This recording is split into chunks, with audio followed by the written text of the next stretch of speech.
జీవితంలో ఒక్కసారైనా చేయాల్సిన యాత్ర చార్ధామ్. లత గారి ఆధ్వర్యంలో సంప్రదించండి. గురుగారు నమస్కారం అండి. ఒక మాట అడుగుతాను, మీకు ఇప్పటికీ తెలుసుకోవాలనిపించలేదా మీ తల్లిదండ్రులు ఎవరు అని చెప్పి? ఏం చేస్తావు తెలుసుకుని? అంటే వాళ్లకు నేను బరువై నన్ను వదిలినారా, లేదా నా కర్మ నా అదృష్టం ఇట్లా ఉండి ఆయనకు దొరికానా? ఈ జన్మలో వాళ్ళు తల్లిదండ్రులు, ఇంతకు ముందు జన్మలో ఎవరు? నేను వాళ్ళకెవరు, వాళ్ళు నాకెవరు? జన్మలు ఉన్నాయి అని అంటే నమ్ముతారా గురుగారు? 100%. మొన్న కూడా ఒక ప్రూఫ్ దొరికింది. కేరళలో ఒక ముస్లిం అమ్మాయి సడన్గా నా పేరు ఫలానా, నా ఊరు ఫలానా అని చెప్పింది. 7 years ఏజ్లో. కేరళలో మలయాళం తప్ప ఇంకోటి మాట్లాడతారు. ఆ అమ్మాయి ఏదో ఇంకో భాష మాట్లాడతాం. వీళ్ళకి ఆ భాష అసలు అర్థం కాదు. కొన్నాళ్ళు అక్కడ ఇక్కడ చూపించినాక ఒక అతను ఇది మాట్లాడేది మరాఠీ భాష. అప్పుడు ఆయన కొంచెం మరాఠీ తెలిసిన, నువ్వు అంటాండవే ఎక్కడ, ఏ ఊరు? పలానా ఊరు, మా భర్త పేరు ఇది, నా తమ్ముళ్ళ పేరు ఇది, మా అమ్మ పేరు ఇది, నాన్న పేరు ఇది, పలానా ఊర్లో మలానా వీధిలో ఉంటుంది. రికార్డెడ్ ఇది, సైంటిఫికల్లీ రికార్డెడ్.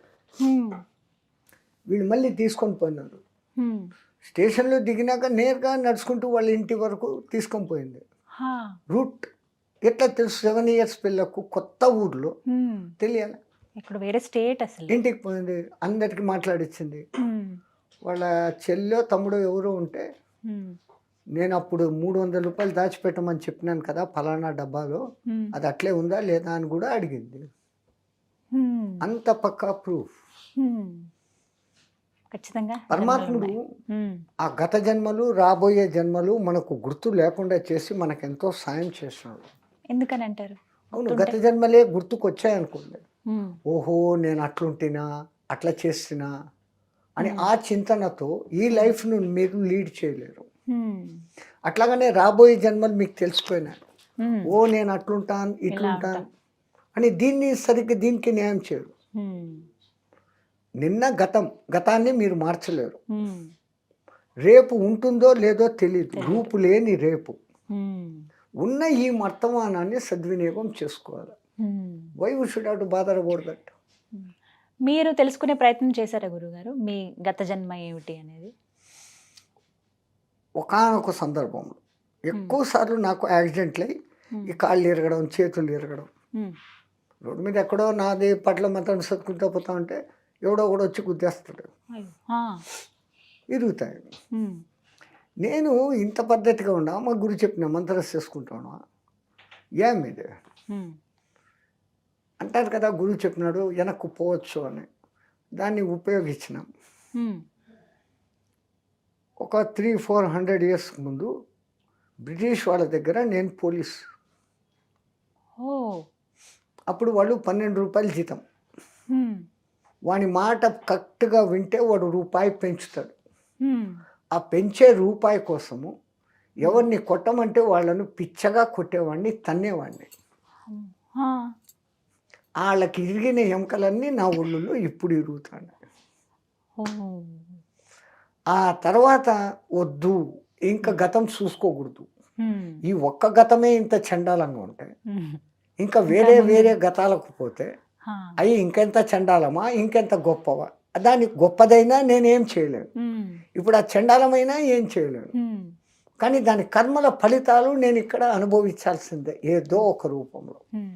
ఇది తెలిసినాక అది తెలుసుకొని ఏం చేయాలా? తదుపరి జన్మ ఏమిటో కూడా తెలుస్తుందా? నేను దాని వరకు పోలే. ఇదే స్టాప్. నాకు ఇక్కడ రియలైజేషన్ వచ్చింది, శక్తులు ఉన్నాయి, దాన్ని ఇట్లా చిన్న చిన్న దాంట్లకు వాడరాదు. ఎలాంటి వాటికి వినియోగించాలి? ఇంకోళ్లకు 10 మందికి ఉపయోగం పడేటట్లు. మొత్తం ఒక గ్రామంలో ఏదో జరగబోతా ఉంది, వీలైనంత వరకు వాళ్ళకు ముందు ఇన్ఫర్మేషన్ ఇచ్చేదానికి. అది డైరెక్ట్గా ఇట్లా జరుగుతుంది అని చెప్తే వాళ్ళు ఫంక్ అవుతారు. అరే భాయ్ ఎప్పుడైనా ఇట్లా జరిగితే ఏం చేస్తారా, కొంచెం జాగ్రత్త పడండి, ఇండ్లు జర హైట్లో కట్టుకోండి, వరద వస్తుందో అని తెలుస్తుంది. అలా చెప్పున్నారా గురువుగారు? చెప్పడం వరకే నా ధర్మం. అది వాళ్ళు పాటిస్తారు పాటించారు, వాళ్ళ కర్మ సిద్ధాంత చాలా గట్టి తల్లి. కర్మను ఎవరూ అతిక్రమించలేరు. మీరు చేసిన మంచి, మీరు చేసిన చెడ్డ అంతే అన్నా రావచ్చు, ఎక్కువ అన్నా రావచ్చు, తక్కువ అన్నా రావచ్చు, కాస్త ముందుగా రావచ్చు, కాస్త వెనక రావచ్చు, కానీ వచ్చి తీరుతాయి. యుగాల్ని బట్టి చెబుతూ ఉంటారు కర్మ ఎలా ఉంటుందండి మనిషి తత్వం. ఒక చిన్న కథ చెప్తే మీకు అర్థమవుతుంది. చెప్పండి గురువు. ఒక ఊర్లో ఇద్దరు దోస్తులు బెల్లం వ్యాపారం చేస్తాడు, ఒకడు రైస్ వ్యాపారం చేస్తాడు. ఈ రైస్ వ్యాపారం చేసేవాడికి ఒకసారి బెల్లం అవసరమైంది. దోస్త్ దగ్గర పోయి 1 కేజీ బెల్లం ఇరా అన్న. వాడు కొంచెం కనింగ్ ఫెలో, ఎంత దోస్త్ అయినా కానీ దాంట్లో లాభం తీసుకుంటాడు. రేటు మార్చలేడు దోస్త్ దగ్గర, అందుకని బెల్లం కొంచెం తగ్గించినాడు, కోసి 900 గ్రామ్స్. ఆ ముద్ద ఇది కేజీ అని ఇచ్చినాడు. వీడు దోస్తు మీద నమ్మకం తీసుకొని పోయినాడు. వీడి ఇంటికి పోయేసరికి వానికి ఇంకోళ్ళు ఎవరో దోస్తు ఇంత బెల్లం ఇచ్చినాడు. ఈ దోస్తు బెల్లం అట్లా పెట్టేసినాడు, ఆ బెల్లం వాడుకున్నాడు. ఓ 10 days తర్వాత వీనికి రైస్ అవసరమైంది. ఈ దోస్త్ దగ్గరకు వచ్చాడు, 1 కేజీ రైస్ కావాలా. లోపలికి పోయినాడు, తీసుకొని వచ్చి ఇచ్చినాడు. వీడు ఆల్రెడీ కనింగ్ ఫెలో కదా, ఇదేం కేజీ ఉన్నట్లు లేదే అని డౌట్ వచ్చింది. ఇంటికి పోయి తూకం వేసినాడు, 900 గ్రామ్స్ ఉంది. సంచి తీసుకొని వచ్చినాడు. దోస్త్ అంటే ఇదేనా, నాకే మోసం చేస్తావా, 100 గ్రామ్స్ తక్కువ ఉంది. అరే భయ్ నాది గల్తీ లేదురా, నువ్వు వచ్చి అడిగినప్పుడు నాది కేజీ రాయి నాకు కనపడలే, నువ్వు బెల్లం ఇచ్చినావు కదా నాకు కేజీ, అది కేజీ కదా, బెల్లం పెట్టి నీకు బియ్యం ఇచ్చినాను. So it is not my mistake, you have given 1 కేజీనా.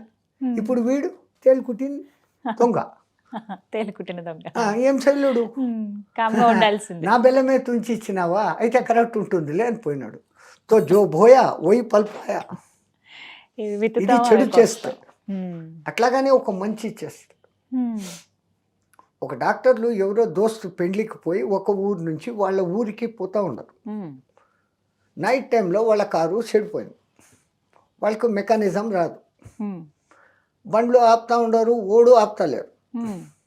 Night 12 అవుతుంది, దొంగలు పడతారా, జంతువులు వస్తాయా, అడవి క్యారే భగవాన్ అని చింతపడుతూ లాస్ట్ ప్రయత్నం ఒక సైకిల్ మోటార్ వస్తా అంటే వాటికి ఆపినారు.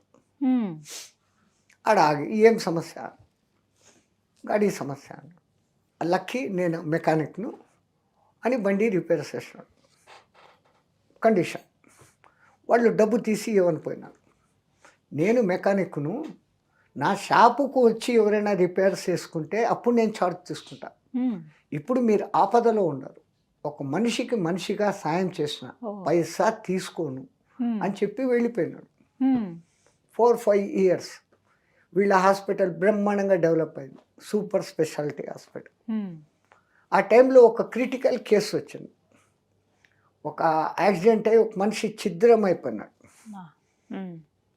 వేరే హాస్పిటల్ వాళ్ళు నో ఛాన్సెస్ బతికేదానికి లేదు అన్నారు. వీళ్ళది సూపర్ స్పెషాలిటీ కదా అని అక్కడికి పట్టుకొని వచ్చినారు. వాళ్ళ ఫేస్ చూసినాక డాక్టర్లు ఇంటెన్సివ్ కేర్లోకి తీసుకుపోయినారు. వాళ్ళే స్వయంగా ఉండి ఒక 4 ఆపరేషన్లు కండక్ట్ చేసినారు. రక్తం సొలైన్ సంథింగ్ 4 days రాత్రి పగళ్ళు వాన్ పక్కనే ఉండి సేఫ్ ఐక్యూ నుంచి బయటికి తీసి వేసినారు. ఐక్యూ నుంచి తీసినాక వీడికి సెన్స్ వచ్చింది. అమ్మ నాయన అరే భయ్ వాళ్ళు డాక్టర్లు దేవుళ్ళురా, ఎంత పైసా అడిగితే మనం అంత ఇస్తాం, నిన్ను భలే కాపాడినారు, ఎవరు వాళ్ళు నేను ఒకసారి చూడాలా.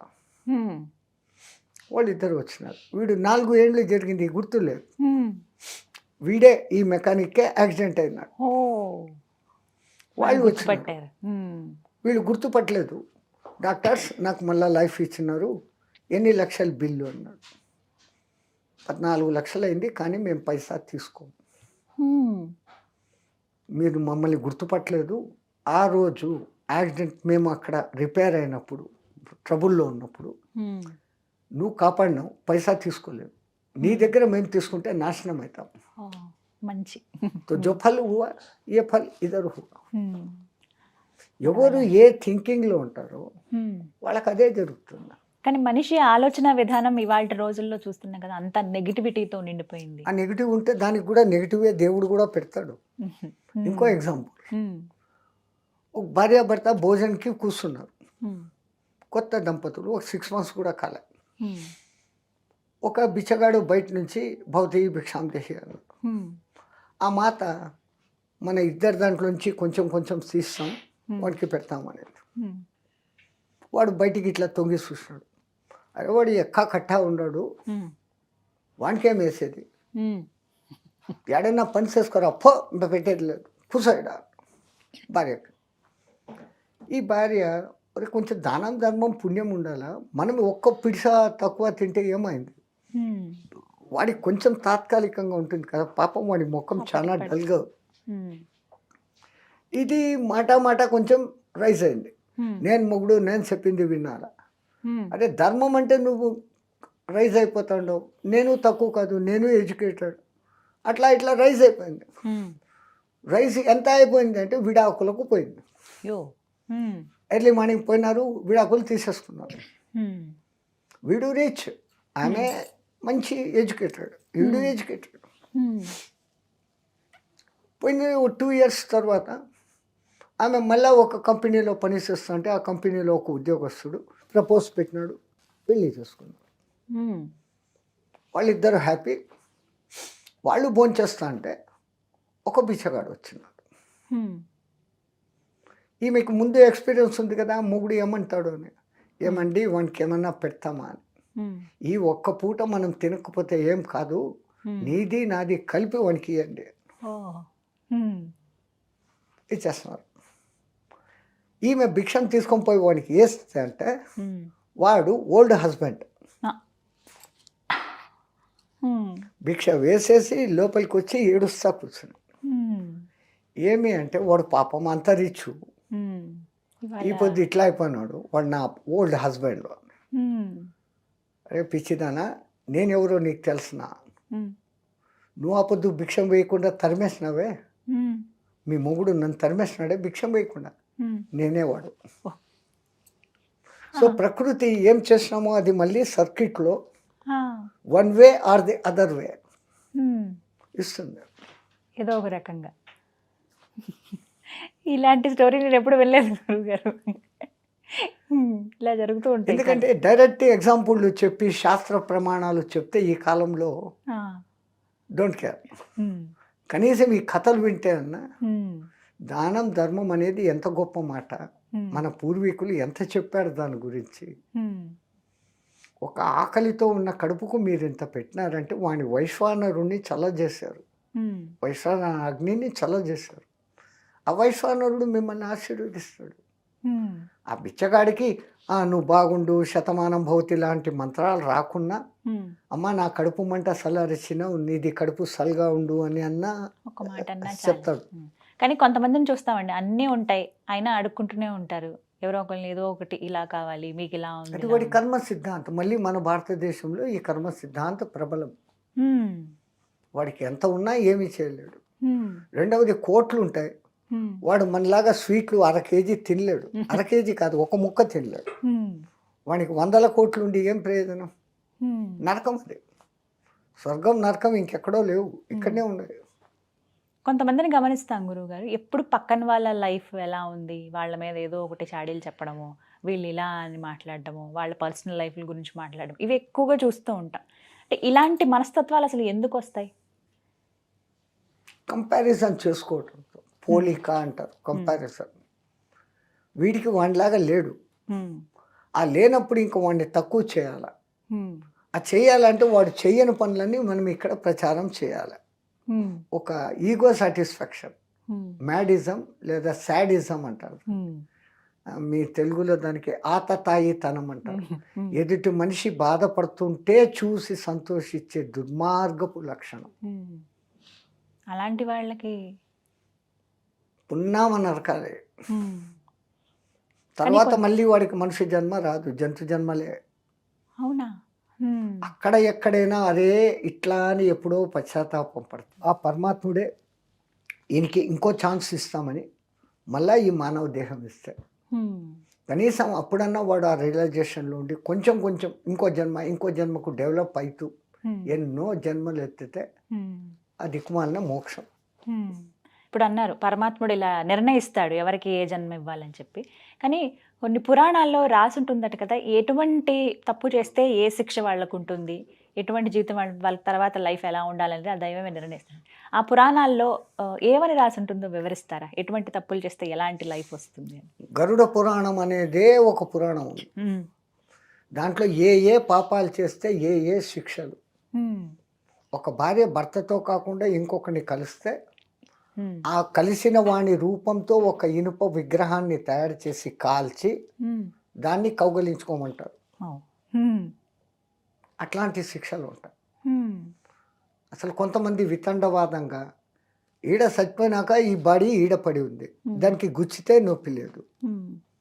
ఆత్మకు నయనం చిందంతి శస్త్రాన్ని నయనం దవతి పావక నశోషయతి మారుత. మరి ఏది అక్కడ బాధపడుతుంది నరకంలో, ఏది స్వర్గంలో సుఖం అనుభవిస్తుంది? కొంతమంది ఈ ప్రశ్న వేస్తారు. మా సాధు పరిషత్తులో కూడా ఒక్కొక్కసారి డిస్కషన్స్ పెడతాం, పోటీ. ఒకటి ఉంది అని చెప్పాలి, మళ్ళీ అది లేదు అని చెప్పాలి, లేదా ముందు లేదు అని చెప్పాలి, మళ్ళీ అదే ఉంది అని చెప్పాలి. అట్లా ఒకసారి సాధు పరిషత్తులో మా దాదా గురు మహారాజ్ ఒక ప్రశ్న వేస్తున్నారు. స్వర్గం నరకం ఉండాయా? ఉండాయి అని నిరూపణగా చెప్పాలి, అస్సలు లేవు అని చెప్పాలి. ముందు ఏం చెప్తామని ఒకరిని అడిగిన, అవి లేవు స్వామి అన్న. ఎట్లా లేవు అంటున్నావు? ఎట్లా లేవు అంటున్నావు? మనుషుల్లో తప్పులు చేయకుండా ఉండేదానికి నరకం అనే భయం, మంచి పనులు చేసి ఎంకరేజ్ చేసేదానికి స్వర్గం అనేది కల్పించారు. ఉదాహరణ, ఎవడో ఒక జంతువును కొడతా ఉన్నాడు, అది కుయా కుయా అంటే వీడికే ఆనందం. నేను పోయి అరే భయ్ జంతు హింస పాపం కొట్టకురా అని అంటే నాకే హ్యాపీగా ఉంది, నువ్వు ఓడి చెప్పేకి పో అంటాడు.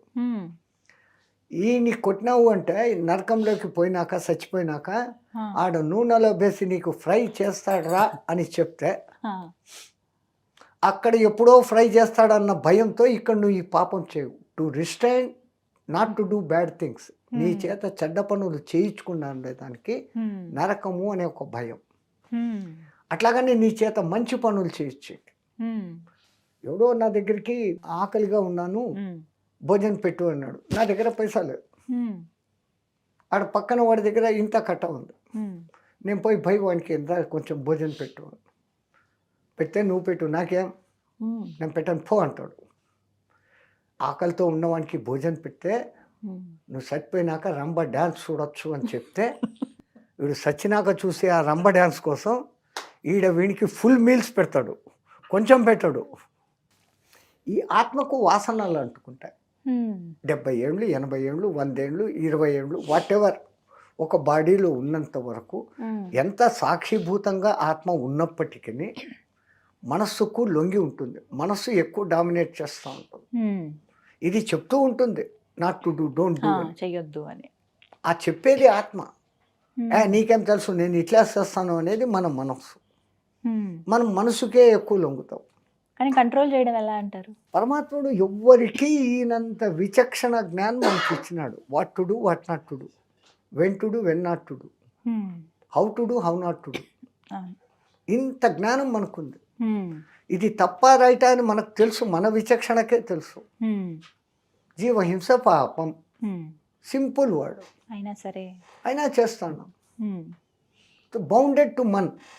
అదే గనక అరే వేదంలో మన గురువులు ఇది చెప్పారు కదా, జీవహింస చెయ్యరాదు, చేయకూడదు అని అనుకుంటే అయిపోయింది. ఇంకా వీళ్ళు కవరింగ్ ఏమిస్తారు, మేము కాదు తినేది, దేవతలు మమ్మల్ని బలి అడిగినారు, దానికోసం మేము బలి ఇస్తున్నాం. చాలా పద్ధతులు మనం చూస్తూ ఉంటాం అమ్మవార్లకు బలి. ఒక రాక్షసుడు అనకూడదు అన్నమాట, ఒకడు మాంసం తినేవాడు. మాంసం తినేవాళ్ళంతా రాక్షసులు కాదు, అమాయకులు. వాళ్ళకి ఇంకా తెల్లే. వాడికేమో కోడి తినాలని ఆశ, ఆ రోజే తినాలని. ఇంట్లో వాళ్ళు వద్దు అన్నారు. వీడు వెంటనే పూనకం వచ్చినట్లు నాకు కోడి ఇస్తారా లేదా, కోడి ఇస్తారా లేదా అంటాడు. ఆ జనాలంతా అమ్మ ఇస్తాము అని కోడికి వస్తారు.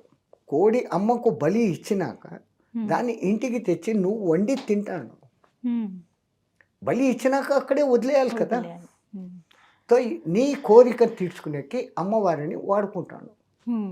కానీ దేవతలు బలి అడుగుతారమ్మా, వాళ్ళు అడిగే బలి వేరే, దాని అర్థం వేరే. మనం ఆ అర్థం చేసుకోవడం లేదు. అంటే ఏ విధంగా? మనలో ఒక కోడి, ఒక మేక, ఒక దున్నపోతు ఉన్నాయి. ఎక్కువ దేవతలు ఈ మూడే అడుగుతారు. అవునా? ఇవే చూస్తాం. కోడి ఏమంటా ఉంటాడు? కోరిక కోరిక కోరిక. మనం ఎంతసేపు ఈ కోడిలో ఉన్నాం. నీలో ఉన్న ఈ కోరికలు అనే కోడిని నాకు బలి ఇచ్చాయి.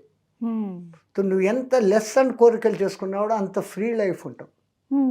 ఇంకోని కంపేర్ చేసి వాడిలాగా నేను ఉండాలా, వాడు ఫోర్డ్ కొన్నాడు నేను బెంజ్ కొనాలా, ఈ కాంపిటీషన్లో నీ లైఫ్ పోతా ఉంది ఇక్కడ. ఆ ఎర్నింగ్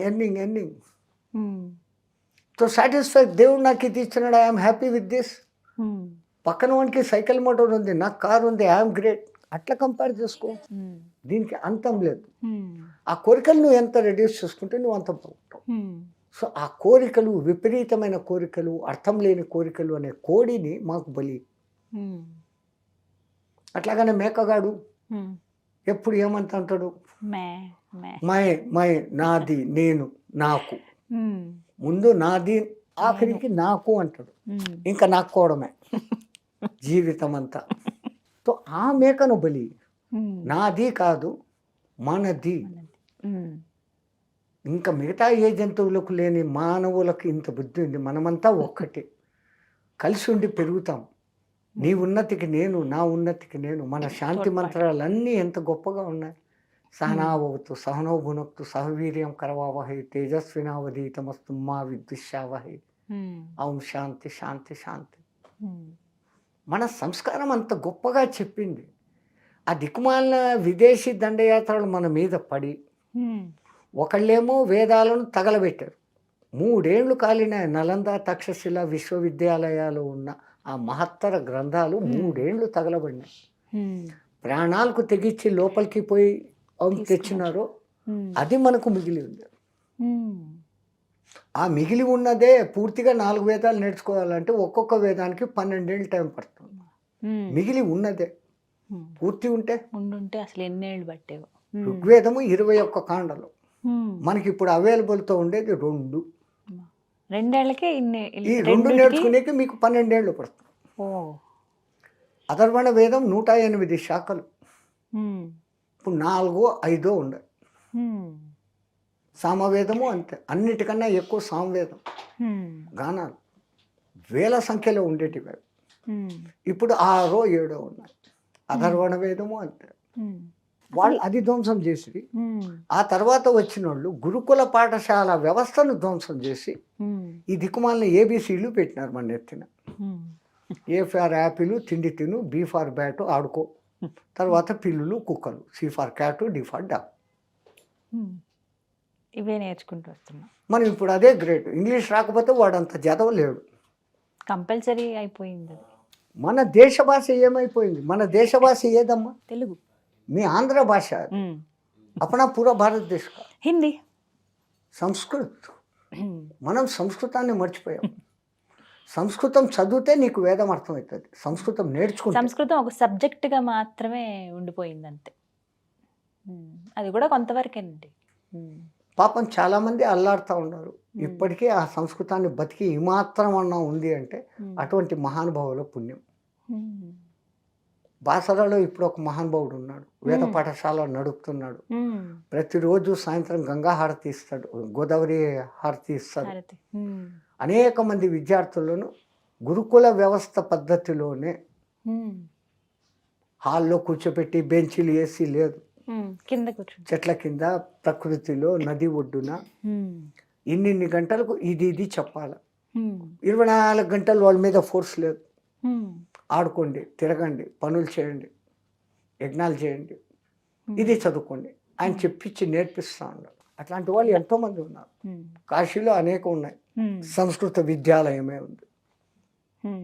కర్మ మన దేశానికి నా మాతృభాష జర్మన్లో మాట్లాడతారు, ఇటాలియన్లో మాట్లాడతారు, ఫ్రెంచ్లో మాట్లాడతారు, చైనీస్ మాండేరియన్లో మాట్లాడతారు.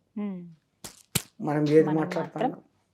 నా తెలుగు, నా కన్నడ, నా మలయాళం, నా మరాఠీ, నా గుజరాతీ, నా Bengali. Each state is having its own language. What is the use? కూపస్థ మండుక్, బాయిలో కప్పు. నీకు ఈ తెలుగులో నీకు తెలిసినంతనే నీకు తెలుసు. సంస్కృతంలో అనంతం ఉంది. సంస్కృతం నేర్చుకుంటే నీకు ఆ అనంతం అనుభూతం అవుతుంది. అంత అదే ప్రాముఖ్యత కూడా ఉండాలి కదా దేశవ్యాప్తంగా. మారాలి, వ్యవస్థ మారాలి.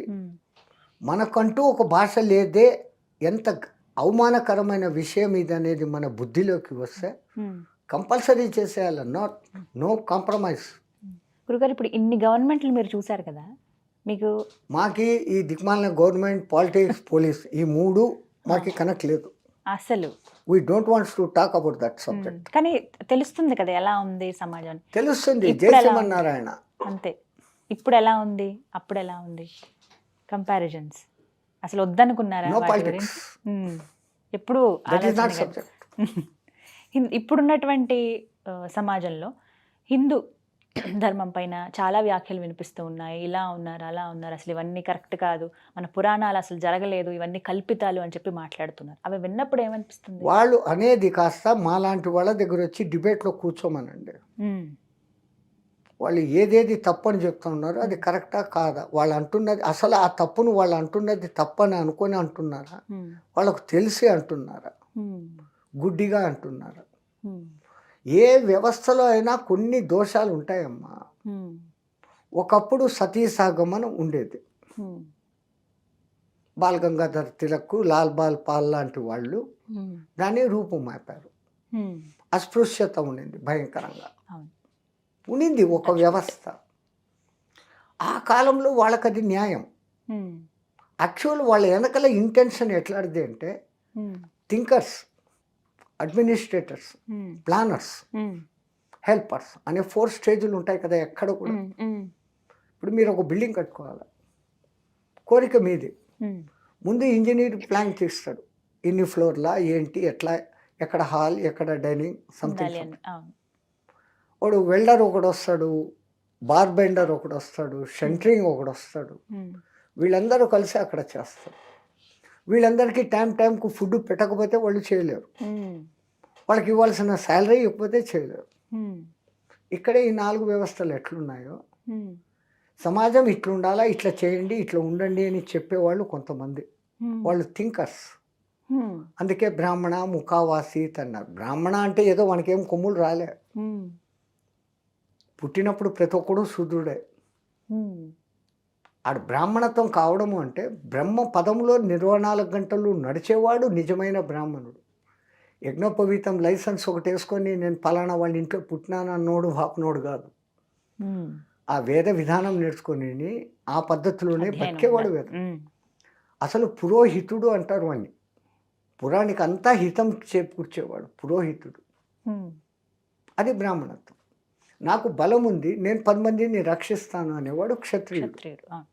నాకు కొంచెం బలం ఉంది, కొంచెం తెలివి ఉంది, వ్యవసాయం చేస్తాను, వ్యాపారం చేస్తాను, అందరికీ పొట్ట నింపుతాను అనేవాడు వైశ్యుడు. ఈ 3 వర్గాల వాళ్ళకి హెల్పర్స్ ఉండి తీరాలి కదా. ఒక బ్రాహ్మణుడు తన చెప్పులు తాను కుట్టుకోలేడు, తన బట్టలు తాను నేసుకోలేడు, నేసిన బట్టలను కుట్టుకోలేడు, మహిళ అయితే ఉతుక్కోలేడు. వీటన్నిటికీ ఒక్కొక్క పేరు మీద ఒక్కొక్కళ్ళు ఆయనకు హెల్ప్ చేస్తే క్షవరం.